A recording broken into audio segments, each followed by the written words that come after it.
Hi, I'm Sherry Seligson. I'm a homeschool mom of four and a marine biologist, and I love talking about all things homeschool, particularly science. And I'm here today to talk to you about a STEM hack that will boost your student's career even if they're not going to go into a science field.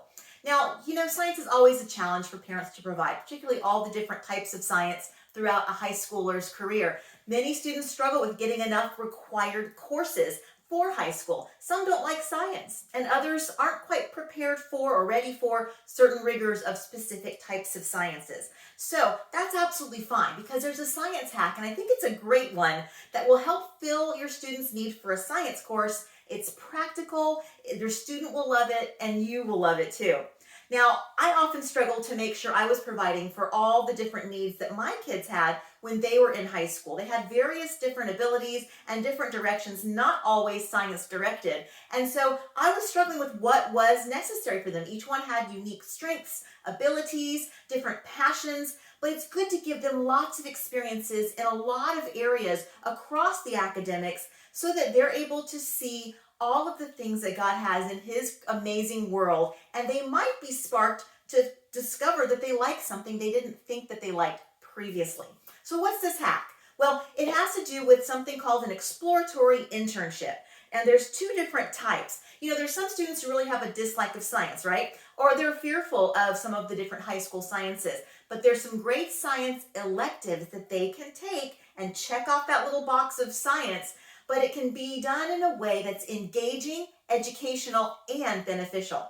Now, two different ways. One is with a professional, kind of the traditional way, where a professional who does work in a science field has your student come along and follow them around and do various things. So think of like plant nurseries and bakeries and landscape designers, pet shops, zoos, aquariums, wildlife sanctuaries, simply interning 5 hours a week, which is a little bit longer than a half day a week. Your students will get the hours necessary put in for, quote, instruction time. Have them keep track of their hours and days, what they're learning, have them do some reading up on specific things in those fields that they're studying so that they can communicate better the biologies of the animals that they're working with and the environmental needs. If they're working in a pet shop and they have reptiles in that pet shop, they need to understand why some of those reptiles need heat lamps because they're ectothermic. They don't have warm-bloodedness and can't keep their body heat up. So there's lots of ways they can keep track of the skills that they're gaining and the information that they're learning in a practical area.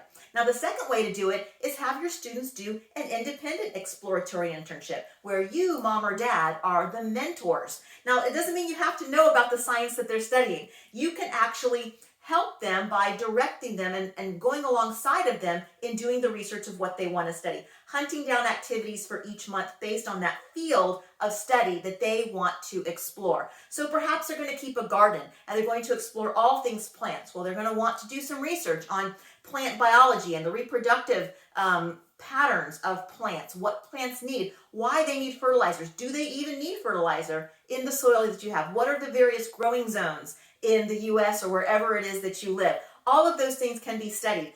They can bake. That can be an entire subject where they can study science. They can look at the biology and the chemistry of leavening agents. You've got living leavening agents like yeasts. You have chemical leavening agents like baking soda and baking powder. What's the difference between baking soda and baking powder? And how and why do they work? What about gluten in bread? What is gluten? Everybody seems to know the term gluten, but it's a protein, and it's a very important part in bread's rising ability, and that's why people who want gluten-free bread have to have a struggle to find really yummy, soft, gluten-free bread, because gluten is a protein that provides stretchiness. So they can learn about that. How about pastries? When you have beautiful, flaky pastry crusts, that comes from layers and layers of fat in between the dough, and that creates these beautiful strata because we've got water-soluble and non-water-soluble material. There's chemistry involved in that, and the motivation to be able to make a beautiful pastry crust might be enough to get your student to be interested in the chemistry behind it. You see where I'm going with this?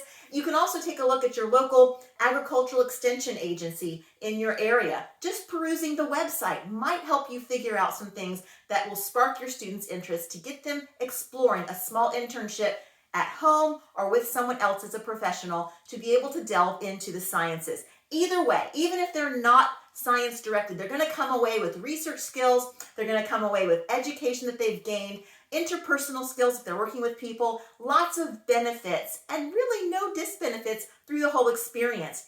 So I hope you've enjoyed some of these science bits of information on how to think outside the box to get those unique electives taken care of that are STEM related.